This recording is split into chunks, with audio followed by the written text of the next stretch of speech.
What's up guys, Billy here today bringing you guys another video. So as you may know, just yesterday Apple held an event where they came out with some new products as well as some new features for their software. So in today's video, I just want to go over some of those as well as give my opinions on them. So to start things off and to give you guys some background information, Apple usually holds an event around this time frame just 1 month prior to their big iPhone reveal. At that big event, they usually come out with mobile operating systems for their computer, and as well as a brand new iPhone. Now in this event 1 month prior, they usually refresh some of their computers as well as go over some of the things that they released in that bigger event. Now moving on to some of the things that they announced. First of all, they have a unified TV app. I personally think that this is great. What it will allow you to do is pretty much connect all of your apps together that you have, such as say CBS or ABC or ESPN, and you're going to be able to watch TV directly from one app. Many people say that this is stupid and that it's not actually TV, but I don't think that that's what Apple's going for. Although they can't bring actual live TV, they can combine all the apps that do bring you live content. And in my case, whenever I'm trying to find the football game as it's about to start, I always have to scramble between Twitter, NFL Network, and ESPN to try to find the game. So big kudos to Apple. I think that this is a huge app that's going to make my life and many other people's lives easier. Just after talking about their new TV app, Apple pretty much dove right into the MacBook Pro with their second and final thing that they came to announce. So the first thing that I'll talk about is the design of the MacBook Pro itself. First of all, it's going to come in a 13 and 15 inch model, just like always, but this year we're going to see two different colors. We're going to get to see silver and space gray.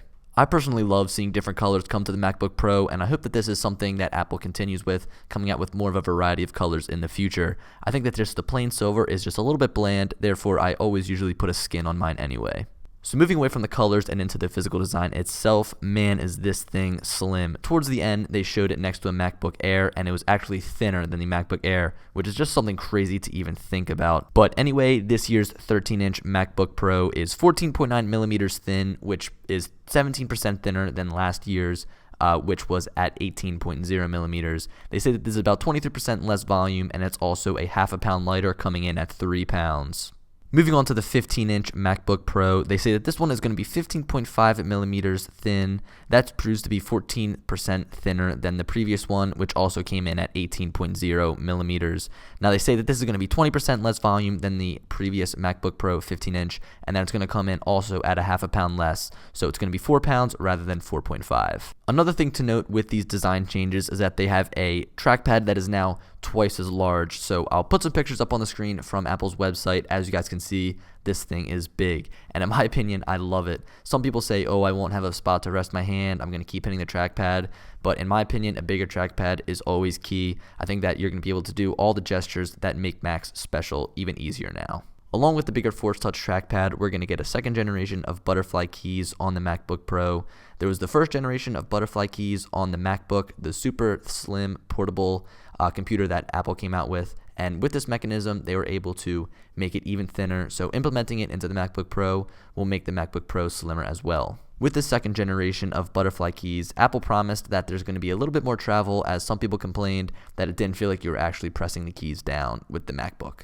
Now, after all of that was said and done, Apple came out and revealed the touch bar that's located just above the keys where the F keys used to be. They replaced them now with a touch bar that had been rumored and leaked over the past couple of weeks just before this announcement. Now, this touch bar is going to give you the same functionality that the F keys used to, but just more of a personalized feeling, as you're going to be able to customize it depending on what app you're in, as well it's going to change depending on what app you're in. So if you're in a Photoshop, you're going to be able to edit the photos using that touch bar. If you're in Final Cut Pro, you're going to be able to edit, different videos using that, where you can trim the videos, you can cut the videos. They pretty much showed off every single way that's going to be able to be used.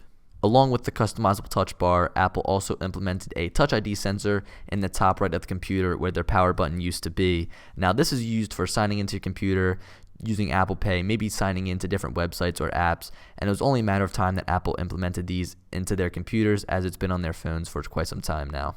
Looking along the side of the MacBook Pro, as you guys can see, there's going to be 4 Thunderbolt 3 ports as well as 1 headphone jack. Now, these Thunderbolt 3 ports are going to be able to do everything. They have a USB-C type connector. You're going to be able to power your device, power a display, as well as transfer data. So if you're concerned about not having enough ports, you have 4 ports to pretty much do anything. And I think that Apple is really heading down this USB-C type port, and I think that in the future they're going to implement it into their phones as well as iPads.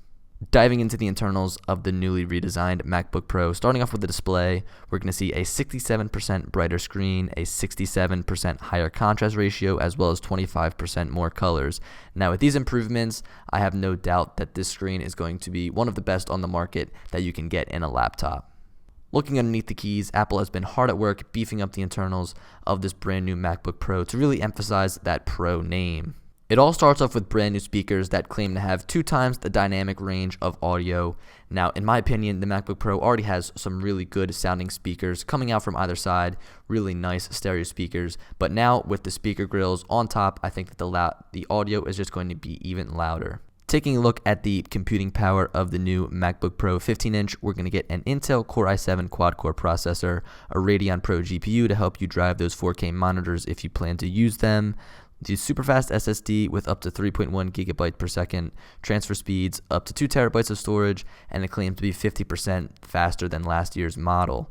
Now, taking a look at some of the different performance levels, we're going to get a 130% increase in 3D graphics, a 60% increase in gaming, and a 57% increase in video editing.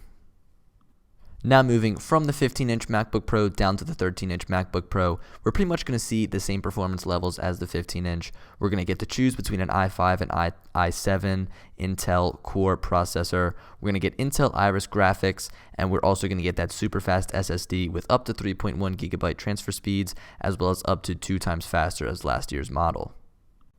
Taking a look at the performance levels, we're going to see a 103% increase in gaming, a 76% increase in video editing, and a 76% increase in 3D graphics.